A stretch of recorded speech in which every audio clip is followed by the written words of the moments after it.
அறிஞர்களை தேடி தேடி உயர்த்துகின்ற இனம் மட்டுமே உயரும். அறிஞர்களை உயர்த்துகின்ற இனத்தில் மட்டுமே அறிவாளர்கள் உருவாகி கொண்டிருப்பார்கள்.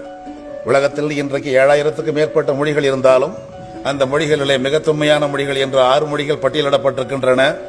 செம்மொழிகள் என்ற 8 மொழிகள் பட்டியலிடப்பட்டிருக்கின்றன. இந்த 2 பட்டியலிலும் இடம்பெற்றிருக்கிற மொழி தமிழ் மொழி.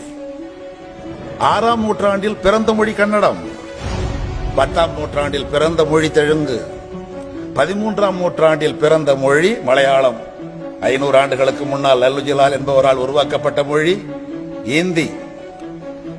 இத்தனை மொழிகளுக்குமான மூல எழுத்துக்கள் இடம்பெற்றிருக்கிற மொழி தமிழ். உலகத்தினுடைய மிக பழமையான அணை 2000 ஆண்டுக்கு முந்தைய அணை கல்லணை. 1000 ஆண்டுகளாய் இன்றைக்கும் இருக்கின்ற அந்த கட்டடம் தஞ்சை பெரிய கோயில். மரபணு ஆய்வின் மூலமாக உலகத்தினுடைய மிக தொன்மையான மரபணு என்று M130 என்பதை கண்டுபிடித்திருக்கிறார்கள்.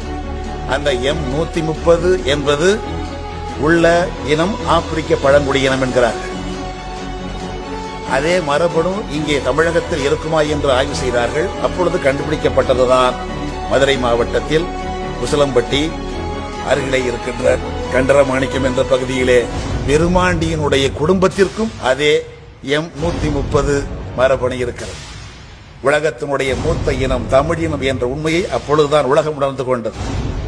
மிக மூத்த இனத்தினுடைய மரபணுவை பெற்றிருப்பவர்கள் நாம். இன்றைக்கும் அந்த விருமாண்டி இருக்கிறார்.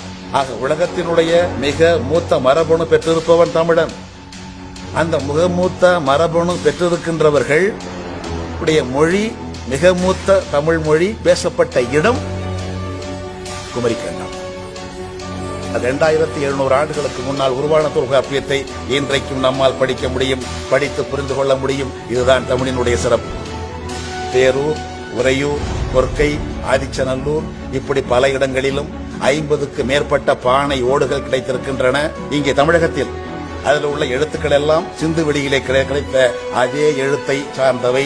அவை சிந்து வெளி எழுத்துக்கள். ஏறத்தாழ 5000 ஆண்டு கால வரலாறு உடையவை. மனித குல வரலாற்றை காட்டக்கூடியவை சொற்கள். சொற்களை உருவாக்கிய எழுத்துக்கள். இன்றைக்கு உலக மனித இனம், மாந்த இனம் தன்னுடைய வரலாற்றை தேடுகின்ற மொழி என்று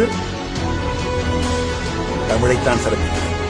உலகத்தினுடைய மூத்த இனம் யார், மூத்த மொழி எது, மூத்த எழுத்துக்களை உடையவர்கள் யார் என்ற எல்லா பெருமைக்கும் உரியவர்களாய் தமிழும் தமிழினமும் இருக்கிறது. தன்னுடைய பெருமையை அறியாதவர்களாக நாம் இருக்கிறோம் என்பதுதான் கவலை.